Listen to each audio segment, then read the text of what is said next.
श्रीमद् भगवद गीता अध्याय 5 श्लोक 8 और 9। ठीक है, तो आज के श्लोक में क्या कहते हैं उस चीज़ को हम समझेंगे। और कल के श्लोक में हमने जाना था कि सब कुछ प्रकृति है और जो ये मैं है, जो अहम है, ये भी एक प्रकृति का तत्व है और जो बोल रहा है वो भी प्रकृति ही है। तो जो ये समझ जाता है, मतलब जो इस अहम को देख पाता है देखते हुए, दृष्टा होते हुए, तो ये सब चीज़ें यहाँ प्रकृति में होती है और उसी को आत्मज्ञान कहते हैं कि जो इस अहम को ही समझ ले, जान ले। ठीक है, कि ये क्या है और ये किस लिए है और क्या इसका अस्तित्व है। जो इस चीज़ को समझ जाता है, जो इस तत्व को जान जाता है, वो व्यक्ति ही आत्मज्ञानी होता है। तो ये चीज़ आज हम थोड़ा सा और विस्तार से समझेंगे। ठीक है, तो आज के श्लोक में कह रहे हैं कि देखते हुए, सुनते हुए, स्पर्श करते हुए, सूंघते हुए, खाते हुए, चलते हुए, सोते हुए, सांस लेते हुए, बात करते हुए, स्वीकारते हुए, त्यागते हुए, आंखें खोलते हुए, आंखें बंद करते हुए, इंद्रियां अपने ही विषयों में क्रियाशील है। युक्त तत्वज पुरुष यह जानकर मैं कुछ भी नहीं करता ऐसा समझते हैं। ठीक है, तो देह अपना काम करे, गति करती सब इंद्रियां, त्रिगुण ही सब में चले, मैं मुक्त कुछ करता कहाँ। ये चीज़ जिसे समझ में आ जाता है वो व्यक्ति फिर प्रकृति से लिप्त नहीं होता है, प्रकृति से निर्लिप्त हो जाता है। मतलब फिर वो अपने आप को सिर्फ एक माध्यम समझता है कि मेरे द्वारा किया जा रहा है, मैं करता नहीं हूँ। प्रकृति सब कुछ जैसे कर रही है वैसे मेरे द्वारा भी ये हो रहा है, मैं करता नहीं हूँ। तो ये वही जान सकता है जो ये देख सकता है कि सब अपना अपना काम कर रहे हैं और जो ये मैं बना है वो भी अपना ही काम कर रहा है, वो भी एक तत्व है ना। तो सब कुछ प्रकृति ही प्रकृति है और प्रकृति में एक नियम चलता है, अपना एक नियम होता है प्रकृति का। तो उसे भी, नियम को भी कौन देखता है? हम ही देखते हैं। ठीक है, और हम यानी कि ये जो अहंकार है वही देखता है कि प्रकृति में नियम है। तो ऐसा नहीं है कि वो तुम्हारे देखे ही बस है ना। वो कोई भी देखेगा वो नियम नहीं बदलेगा, वो नियम है तो नियम है, तो वो होता है तत्व, मतलब वही होता है जो तथ्य होता है, तत्व नहीं तथ्य, है ना। मतलब जिसे तुम देख रहे हो, जिसे कोई और देख रहा है, तुम्हारे देखे कुछ और है, किसी और के देखे कुछ और है, वो बदल रहा है, वो तथ्य नहीं है। ठीक है, लेकिन तथ्य वो है, चाहे कोई भी देखे वो तथ्य है तो है, नियम है तो है, वो नहीं बदलने वाला है। ठीक है, तो पूरे बाहर अगर देखा जाए तो सब प्रकृति ही प्रकृति है। और फिर अब बात करते हैं इस मैं की, अहंकार की। तो अहंकार प्रकृति में जिससे भी रिश्ता बनाता है, जो विषय है, जो वस्तुएं हैं, उनसे जब वो रिश्ता बनाता है तो वो उसके लिए विषय बन जाते हैं। ठीक है, जब अहंकार रिश्ता बनाता है, जब उसकी कामनाएं रिश्ता बनाती हैं तो वो विषय बन जाता है और विषय ही हमारे मन, विषय हमारा मन बन जाता है। ठीक है, तो जो हमारा भीतरी है वो मन ही मन है। अगर कहा जाए तो बाहर प्रकृति प्रकृति और भीतर मन ही मन है ना। और अहंकार सबसे रिश्ता नहीं बनाता है प्रकृति में, वो भी अपनी कामनाओं के अनुरूप रिश्ता बनाता है विषयों से, तो वो विषय उसके लिए उसका मन बन जाते हैं। तो हम कहते हैं हमारा मन है ना। तो ये चीज़ें वो जब तक नहीं समझ पाएगा, जब तक वो अपने आप को, मतलब कि प्रकृति से एक अगर वो जाने अपने आप को, तो कोई दूरी है ही नहीं, कुछ अलग है ही नहीं, सब प्रकृति प्रकृति है। लेकिन वो अपने आप को अलग मानता है कि मैं प्रकृति से अलग हूँ, इसलिए उसे अलग चीज़ें दिखती है कि उसके लिए कुछ अलग है, प्रकृति कुछ अलग कर रही है, मैं कुछ और हूँ, मैं करता हूँ, मैं सब कुछ कर रहा हूँ, ये वो समझने लगता है। ठीक है, तो यहाँ पे जो एक चीज़ समझना है कि अगर तुम किसी से एक हो, अगर तुम ये जान जाते हो कि तुम भी वही हो जो प्रकृति है, वही तुम भी हो, क्योंकि तुम भी एक तत्व हो, प्रकृति के भीतर ही हो। ठीक है, तो ये जो अलग होने का वो होता है कि मैं अलग हूँ, मैं करने वाला हूँ, मैं करता हूँ, वो भेद मिट जाता है। ठीक है, मतलब जब तुम एक हो जाते हो तो वो भेद नहीं रहता है कि मैं करता हूँ, सब समझ जाते हो कि सब प्रकृति कर रही। लेकिन ये भेद देखने के लिए तुम्हें अलग होना पड़ता है ना। अहंकार अपने आप को अलग समझता है, इसलिए उसके लिए भेद दिखता है कि मैं करता हूँ। तो तत्व ज्ञानी जो होते हैं, जो ज्ञान जिसे कहते हैं, ये भी एक प्रकृति है। तत्व ज्ञान होना ये भी कोई ऐसा नहीं है कि कहीं अलग है, ये भी प्रकृति में ही है। तो जब वो ये देख लेता है कि आँख अपना काम कर रही है, नाक अपना काम कर रहा है, मुंह अपना काम कर रहा, हाथ अपना काम कर रही, इंद्रियां अपना काम कर रही हैं, तो जो अहंकार है वो भी अपना काम कर रहा है, तत्व है वो, है ना। एक तत्व है, वो भी अपना काम कर रहा है, वो दृष्टा बना हुआ है, वो देख रहा है। अब वो ये समझ गया है कि सब अपना अपना काम कर रहे हैं, तो मैं क्या कर रहा हूँ, मैं कुछ नहीं कर रहा हूँ, मैं कर्ता भाव अपना हटा देता है वो। फिर वो ये देखता है कि बस ये जैसे सबके माध्यम से सब कुछ हो रहा है, सब एक दूसरे से जुड़े हुए हैं। अगर हाथ उंगलियां उठाती है तो मुंह खाता है, तो पेट पचाता है, पैर चलते हैं, तो सब एक दूसरे से कनेक्टेड है। सबका श्रेय है कि सब कर रहे हैं, और अगर नहीं हो तो कोई भी नहीं कर रहा है। ठीक है, तो ये चीज जब अहंकार समझ जाता है, इसे ही बोलते हैं तत्व का ज्ञान। मतलब ये चीज जब तत्व ज्ञानी समझ जाते हैं, उन्हें तत्व ज्ञानी कहते हैं। तो जो ये मैं होता है, ये मैं को ही देख ले, है ना। जो मैं बना है वो मैं अपने आप को ही देख ले कि मैं क्या हूँ, तो इसी को तत्व ज्ञानी कहा जाता है, इसी को आत्मज्ञान कहते हैं। और जब ये हो जाता है तो फिर वो क्या होता है कि मन जो होता है, मन ही मन है, वो मन शून्य हो जाता है, खाली हो जाता है, विषय खत्म हो जाते हैं, और फिर सब कुछ अपने आप होने लगता है, अपने आप चलने लगता है। तो बाहर जो हमारा शरीर है वो अपना काम करता है, और मन जो हमारा अहंकार है वो भीतर फिर अपना काम करता है। उसका काम है आनंद में रहना, प्रसन्नता में रहना, मुक्ति में रहना, स्वतंत्रता में रहना। और फिर वो बाहर उथल पुथल जो भी हो रहा है सब हो रहा है, लेकिन वो बाहर अंदर शांत रहता है, उसका काम फिर वो हो जाता है। ठीक है, जिस तरह से नदी में लहरें उठती है गिरती है, उठती है गिरती है, वो कहीं जाती नहीं है, है ना। एक लहर उठी गिरी, फिर वो समुद्र में मिल गई, नदी में मिल गई, फिर एक लहर बन गई। उसी तरह से ये प्रकृति है, और ये शरीर है, और ये सब कुछ है ना। न यहाँ मृत्यु होती, न यहाँ जन्म होता है। जो हम बात भी करते हैं ना कि जन्म होता है या लौट के आता है, तो वो कुछ नहीं है, तुम्हारा नहीं होता। मतलब ये अहंकार तो है ही नहीं, ये अपने आप को अलग समझता है, लेकिन है नहीं अलग, ये तो प्रकृति ही है। तो ये अपने आप को बना हुआ मानता है, झूठा है, ये भी झूठा, इसके विषय भी झूठे। जब ये सब झूठ है, ये जो समझ जाता है, तो ये भी कि पुनर्जन्म होता है, ये कुछ नहीं होता है। ये जो वृत्ति है ना, जो वृत्तियां हैं, जो शरीर है, जो चक्र है, इनका होता है। जैसे नदी का पानी नदी में मिल गया, फिर वो लहर बन गया, फिर लहर बन के गिरा, तो फिर बिखर के पानी बन गया, और फिर एक लहर बन गया। उसी तरह से इस प्रकृति में भी होता है। इस चीज को समझो, मतलब ये प्रकृति तुम्हारे रहने पे भी है, तुम्हारे से पहले भी थी, जब मनुष्य नहीं था तब भी प्रकृति थी, है ना। और जब मनुष्य हुआ है तब मनुष्य ने तो नहीं बनाया अपने आप को, बना तो अपने आप ही है। तो मनुष्य के अंदर एक ही है कि जो बुद्धि और अहंकार, ये दो चीजें थोड़ी उच्चतम मात्रा में है। मतलब होता तो सब में है। किसी भी जीव को देखा है, कभी प्रकृति का विनाश नहीं करता है, प्रकृति के हिसाब से चलता है। जानवर है, हर कोई प्रकृति में ऐसा नहीं करता कि प्रकृति को ही भोग जाए या प्रकृति को ही खा जाए, ऐसा कोई नहीं करता। थोड़ा बहुत अहंकार सब में होता है, थोड़ा बहुत कुत्ते भी अपना इलाका बनाते हैं, थोड़ा बहुत और भी पौधों में भी होता है, कहते हैं कि थोड़ा बहुत अहंकार उनमें भी होता है, लेकिन इतना नहीं होता कि वो उस पृथ्वी को ही खा जाए। ठीक है, वो अपने प्रकृति में रहते हैं और प्रकृति के हिसाब से ही चलते हैं। लेकिन मनुष्य के अंदर अहंकार और बुद्धि प्रचुर मात्रा में होते हैं, तो उसने ये समझ लिया है कि मैं ही सब कुछ करता हूँ। ठीक है, वो अपना ही समझता है और पृथ्वी को अपने हिसाब से बनाने के लिए भोगे जा रहा है। ठीक है, मतलब जो पृथ्वी है उसमें उसको संतुष्टि नहीं है, वो अपने हिसाब से ढाल रहा है, और अपने हिसाब से ढालने के चक्कर में वो पृथ्वी को ही भोगे पड़ा है, भोगता बन गया है और सर्वनाश कर रहा है। मतलब प्रकृति में जितना सर्वनाश मनुष्य कर रहा है, कोई और जीव नहीं कर रहा है। ठीक है, तो इस चीज को जब जान जाता है और जब वो प्रकृतिस्थ हो जाता है, जब सब कुछ छोड़ देता है और माध्यम बन जाता है, फिर जो हो रहा है वो स्वतः हो रहा है, तो फिर प्रकृति को प्रकृति के स्तर पर लाता है, मतलब प्रकृतिस्थ हो जाता है और फिर उसका भोगता नहीं बनता है वो।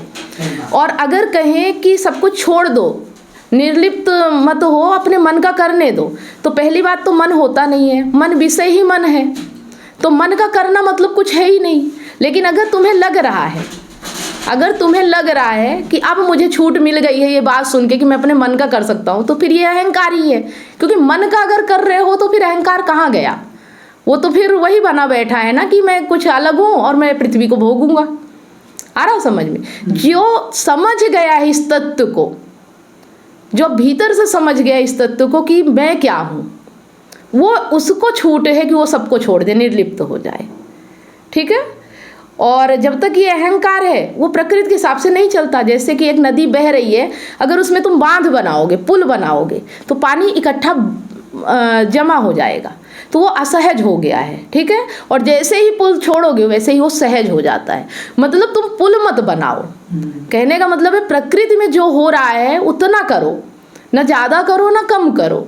जब तुम कहते हो कि मैं अपने मन का कर सकता हूँ, हाँ ठीक है, तुम्हें भूख लगी है तुम खा सकते हो, तुम्हें नींद लगी है तुम सो सकते हो, तुम्हें शारीरिक इच्छा है तुम पूरी कर सकते हो, कोई दिक्कत नहीं है, लेकिन उतना ही जितना प्राकृतिक है।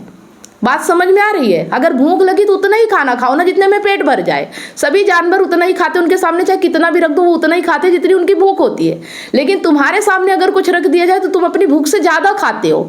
तुम अपनी भूख मिटाने के लिए नहीं खाते, तुम अपना मन भरने के लिए खाते हो। आ रहा समझ में? तुम्हें अगर किसी स्त्री का साथ मिल जाए तो तुम उतना सेक्स नहीं करोगे जितना ज़रूरत है, तुम फिर भोक्ता बन जाते हो, ठीक है। तुम फिर दिन और रात एक कर देते हो, ये गलत है। समझ में आ रहा? प्राकृतिक, जैसे कि एक कुत्ता होता है, एक जानवर होता है, उनका एक प्रकृति होती है, वो उसी समय पे उस चीज़ में एक्टिव होते हैं। लेकिन इंसान 12 महीने एक्टिव कैसे रह सकता है? इसका भी तो एक उदाहरण है ना कि इंसान फिर प्रकृति के हिसाब से नहीं चल रहा है, इंसान अपने अहम के मन के हिसाब से चल रहा है। आ रहा समझ में? अगर तुम प्रकृति के हिसाब से चल रहे हो तो तुम्हें पूरी छूट है, लेकिन अगर तुम कामनाओं के हिसाब से चल रहे हो तो बिल्कुल छूट नहीं है तुम्हें। और यही बात पहले अध्याय से बताई गई, दूसरे अध्याय से, सांख्य योग से, कि अगर तुम्हें ज्ञान नहीं है, तुम अपने आप को नहीं जानते हो, कर्ता कौन है इस चीज़ को नहीं जानते हो, तो तुम्हें अपनी इंद्रियों को कंट्रोल में रखना होगा, तुम्हें अपने मन को बस में करना होगा। तुम एकदम से नहीं छोड़ सकते हो, नहीं बह जाने दे सकते हो अपने आप को। समझ रहे हो?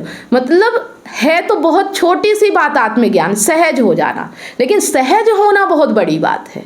सहज हुआ नहीं जा सकता, बिना ज्ञान के सहज नहीं हुआ जा सकता, बिना आत्मज्ञान के तुम सहज हो ही नहीं पाओगे। क्योंकि जब तक तुम ये नहीं जानोगे कि भीतर कर्ता कौन है, आत्मा या अहंकार, आत्मस्थ हुआ मन अहंकार तुम्हारा, या खुद स्वयं अहंकार ही आत्मा बन के बैठ गया है, ये चीज़ तुम तभी समझ सकते हो कि देखो कि तुम्हारी प्रकृति क्या है। क्या तुम उस चीज़ को करने के बाद डर महसूस कर रहे हो, भय महसूस कर रहे हो, छुप रहे हो, छुपा रहे हो, या डरे हुए हो, घबराए हुए हो, या उस चीज़ को पाने के लिए तुम मतलब कुछ भी मिटने के लिए तैयार हो, करने के लिए तैयार हो? तुम्हारे भीतर क्या प्रकृति चल रही है उसे समझो, अपनी प्रकृति को समझो। आ रहा बात समझ में? अगर तुम सहज प्रकृतिस्थ होगे ना तो आनंद होगा तुम्हारे भीतर, ना डर, ना भय, ना लालच, ना कामना। अगर ये 4-5 चीज़ें तुम्हारे भीतर हैं, कहीं ना कहीं ये समझ लो कि तुम्हारा अहंकार ही तुम्हें धोखा दे रहा है। आ रहा समझ में? अगर तुम्हें जरा भी डर है कोई भी कर्म करने से पहले, जरा भी लालच है उसे पाने के लिए, जरा भी भय है कि ये छूट जाएगा, जरा भी कामना है कि मैं और ज़्यादा इकट्ठा कर लूँ, तो समझ जाओ कि अभी तुम अपने आप को नहीं समझते हो, नहीं जानते हो। फिर ये तो हम अपने आप को ही धोखा दे रहे हैं कि हम सब ज्ञानी हो गए, हम ही आत्मा हो गए, अब हम चाहे तो अपने मन का कर सकते हैं। ठीक है? जो व्यक्ति प्रकृति में होता है वो आनंद में होता है। यही एक सच्चा उदाहरण है कि जो व्यक्ति प्रकृतिस्थ होगा, अब प्रकृति के हिसाब से चलेगा, प्रकृति को ही सब कुछ समझेगा, एक माध्यम मात्र अपने आप को मानेगा, वो व्यक्ति आनंद में होगा।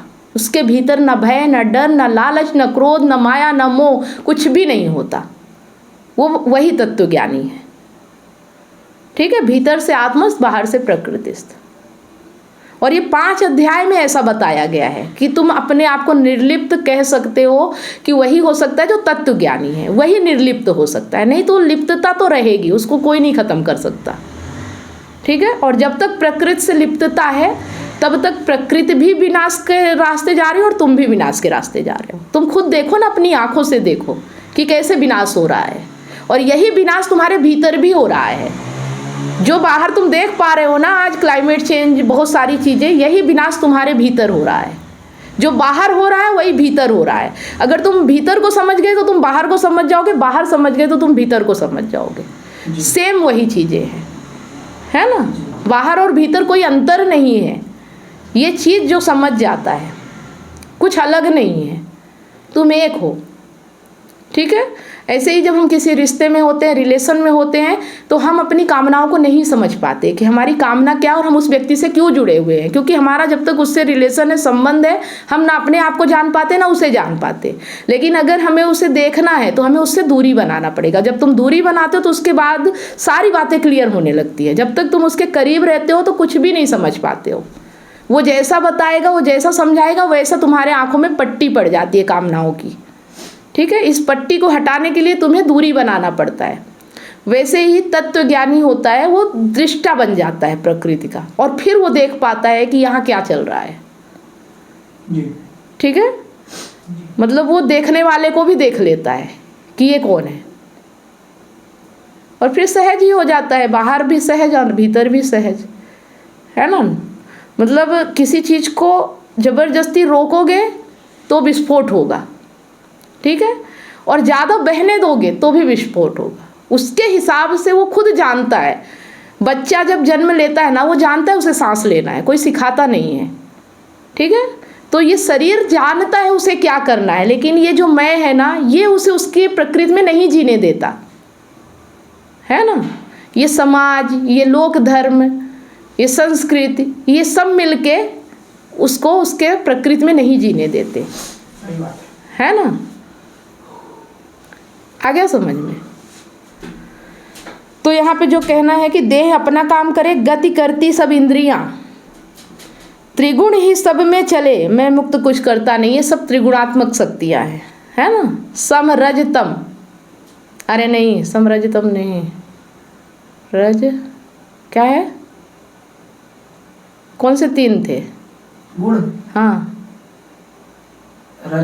रजोगुण, तमोगुण, सतो, हाँ, सत रज तम, है ना। सत रज तम ये अहंकार भी है, मतलब तीनों गुणों में ही सब कुछ आ जाता है। ठीक है, त्रिगुणात्मक शक्तियां हैं और ये तीन गुण ही प्रकृति में काम कर रहे हैं। और एक नियम है, जो प्रकृति अपने ही नियम में चलती है, वो किसी का नहीं सुनती है और ना किसी के कारण बदलती है। वो चल रही तो चल रही है, उसका अपना एक नियम है, और उस नियम को जो समझ जाए, उस नियम से जो चल पाए, वही तत्वज्ञानी है। ठीक है, तो अगर कुछ सवाल है तो कर सकते हो कुछ। अगर अभी तो जो आपने समझाया उतना तो समझ में आया है। अब अगर नेक्स्ट श्लोक तक कोई सवाल आते हैं तो फिर लिख के रखूँगा। ठीक है, तो आप लोगों के भी अगर कुछ सवाल हैं तो आप लोग सवाल कर सकते हैं, क्योंकि सवाल हमारे मन में तभी आते हैं जब हम समझते हैं। सवाल नहीं आ रहे, इसका मतलब ये कि हम अभी समझ नहीं पा रहे हैं। अगर हम अहंकार हैं, हम मैं बने हुए हैं, सवाल ना आए ऐसा हो नहीं सकता, है ना। इसका मतलब ये कि अभी भीतर हमारे बात घुसी नहीं है, नहीं तो तुरंत सवाल आता। अगर सवाल नहीं आ रहा है, इसका मतलब ये कि अभी भीतर बात पहुंची नहीं है ना। अभी झुन्नू जो है, वो जो अहंकार है, वो अपने ही अहम में है कि सब मैं समझ गया हूँ, सब मैं जान गया हूँ। ये तो पहले भी जानता था, वो सोच रहा है करना तो मुझे अपने मन का, ये सवाल करके क्या फ़ायदा। ठीक है, तो ये होते ही है हमारी चालाकियाँ हमारे जीवन की। अगर हम समर्पित हो जाते हैं, हम आत्मज्ञान के रास्ते पे चलते हैं, अपने आप को जानने की कोशिश करते हैं, तो सवाल ना आए ऐसा हो नहीं सकता, है ना। कोई चीज़ अगर बदलाव होगी, कोई चीज़ अगर टूटेगी और वो सवाल ना करे कि मेरे साथ ऐसा क्यों हो रहा है, ये संभव नहीं है ना। तो अगर हो रहा है कि सवाल नहीं हो रहे हैं, तो इसका मतलब ही है कि अभी ध्यान पूर्वक समझा नहीं जा रहा है। ठीक है, मेरा काम है जो वो मैं कर रही हूँ, आप लोग अपना जानो। मुझे खुशी है कि मैं इस चीज़ को समझ पा रही हूँ और समझा पा रही हूँ। ठीक है, अब आपकी ज़िंदगी आप जानो। तो अगर आप लोगों के भी कुछ सवाल हैं तो ज़रूर करें। वीडियो अच्छा लगा तो लाइक करें, ज़्यादा से ज़्यादा इसे शेयर करें। मिलते हैं नेक्स्ट वीडियो में, तब तक आप सभी लोगों को वीडियो अंत तक देखने के लिए बहुत बहुत धन्यवाद।